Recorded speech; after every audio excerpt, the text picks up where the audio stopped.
The Venezuelan crisis is moving relentlessly from catastrophic to unimaginable.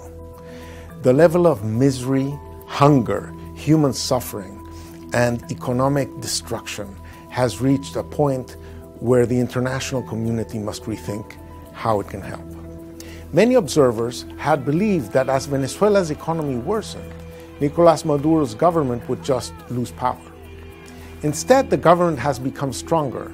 It has illegally installed a constituent assembly with full powers. It has deregistered opposition parties. It has sacked elected officials, and it has stolen 3 elections in just 2017 alone. The best scenario to get out of this mess would obviously be free and fair elections to choose a new government. This is Plan A for the Venezuelan opposition, organized around an organization called La Mesa de la Unidad Democrática, and is being sought in talks taking place right now in the Dominican Republic. But it defies credulity to think that a regime that is willing to starve millions of people to remain in power would yield to the ballot. A second alternative would be a domestic military coup, which is obviously less palatable. It is extremely unlikely because the armed forces have been thoroughly corrupted by the regime. A third alternative is these targeted sanctions that have been put on the table and are being implemented. These work slowly at best in comparison to the dramatic collapse of the Venezuelan economy. And sometimes they don't work at all, as in the cases of Cuba, North Korea, Iran. So that leaves this uncomfortable theme of international military intervention. That obviously scares most Latin American countries, especially in Mexico and Central America, which have frequently been on the receiving end of these unwanted military interventions.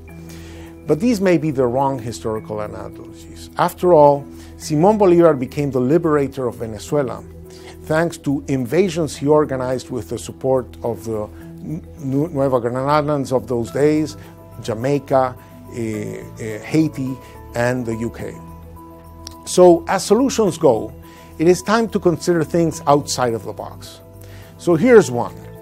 The National Assembly, which was elected with a 2/3 opposition majority in elections that were unfair but still they won, could take its majority to impeach President Maduro and appoint a new government, which could then request military assistance to restore the constitution.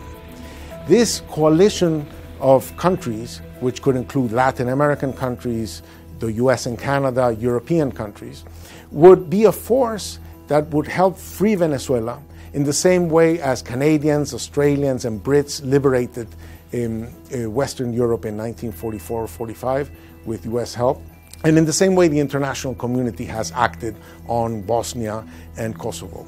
None of this would require approval by the United Nations Security Council because the military force would be invited by a legitimate government seeking support to uphold the country's own constitution. The existence of such an option, just the existence of such an option, might even boost the prospects of other alternatives like the negotiations taking place in the Dominican Republic. It's clear that an imploding Venezuela is in nobody's interest, and conditions in that country constitute a crime against humanity that must be stopped on moral grounds. As the world debates the best way forward, there's only one question that remains. How many lives must be shattered before a solution comes?